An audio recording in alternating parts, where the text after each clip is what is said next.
Welcome back to the Michigan Business Beat, brought to you on the Michigan Business Network, and we are broadcasting from our studios at the Capital Region International Airport. So we'll see you as you leave town or come back in, right? Right now, we're going to go across town. Brian Peters joins us right now. He's CEO of MHA, which is the Michigan Health and Hospital Association. Brian, always good to have you on. How you doing? Doing well, Chris. Always a pleasure to be with you. Good. Hey, I hope you have a great holiday weekend. And in the meantime, some questions we need to ask, right? Welcome back. Our August 23 discussion, issues in health and hospitals. Don't take a summer's vacation before we get into these main questions. And good luck barbecuing today for your staff outing. I appreciate that. Did I notice that your MHA website, the headline about cybersecurity and rural emergency hospitals? Let's talk about that a little bit. Absolutely. And when it comes to cybersecurity, the reality, unfortunately for us, is that the FBI and other important federal agencies for a number of years now have identified healthcare as the #1 target globally for cyber criminals.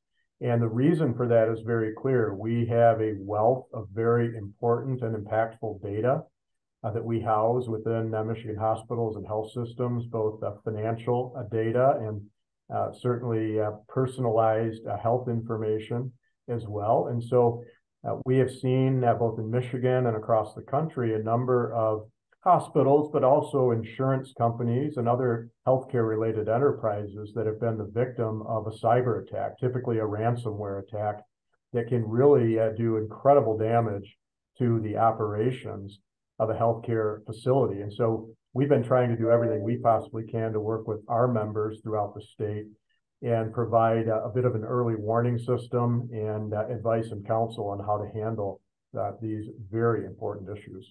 Well, no, it certainly is, and can humble any kind of a system if it's successful at all. So let me ask you about, because you're an advocacy group majority of the time, tell me about policy at the legislature.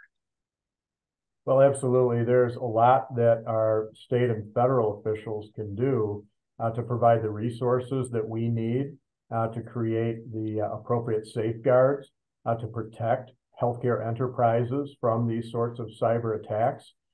These are not inexpensive endeavors, as you would imagine, to create from scratch. In many cases, the firewalls, the cyber opportunities that didn't exist before for our member organizations, that takes funding. And we need that support from Medicaid at the state level, from Medicare at the federal level. It's part of the new cost of doing business in Michigan healthcare every single day. And we need to recognize that for what it is. It's pretty amazing because something that wasn't on the line item of your budget as a hospital system 5 years ago now is a big item, as a matter of fact, and that's cybersecurity. Hey, we talked about rural emergency hospitals. Can you shed a little more light on that and what those are? Well, rural emergency hospitals are a brand new animal for all of us because Congress, just within the last couple of years, did pass new enabling legislation that creates a new opportunity for our rural hospitals throughout Michigan and throughout the rest of the country. And it's really a recognition that the care delivery and financing model is constantly evolving. You remember about 20 or so years ago, we had the new Critical Access Hospital, or CAH program, and now we have some 35 Michigan hospitals that converted to Critical Access Hospital status. And that comes with certain benefits from a Medicare reimbursement perspective. Well, now this latest iteration called Rural Emergency Hospitals effectively recognizes that many of our very rural, very isolated hospitals, we cannot be financially viable any longer in the traditional Medicare reimbursement model because the volume, the patient volume is not sufficient to provide that financial viability. But yet we need to have hospitals, at least the baseline emergency access available in those communities. And this is a mechanism to keep the doors open, to provide that financial stability, even in the absence of consistent patient volume. So when COVID happened, for example, and we had a real demand for services for COVID patients, when we have a natural disaster, a flu outbreak, a school shooting, all of these things, automobile accidents, we need to have that access. The REH, or Rural Emergency Hospital Program, is going to be one additional way for us to provide that access in our rural communities.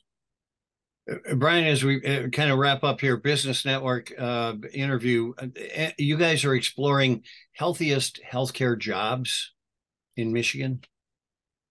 That's right. And in fact, the healthcare workforce challenge is one of our very top priorities. And that's true whether you're talking about doctors and nurses and other clinical positions, or frankly, non-clinical positions as well. And we've actually launched a new website, mihospitalcareers.com, which provides a window into all of the opportunities that exist in Michigan hospitals and all of the funding support that exists today for young people to provide training in terms of community colleges and four-year universities. There's never been a better time for folks to consider a healthcare career. Boy, and we need people in it, that's for sure. Brian Peters, CEO of the Michigan Hospital Health and Hospital Association, the MHA. Thanks for joining us, and thanks for the good work you do, my friend. Thank you, Chris. All the best. You're watching the Michigan Business Beat on the Michigan Business Network. I'm Chris Holman.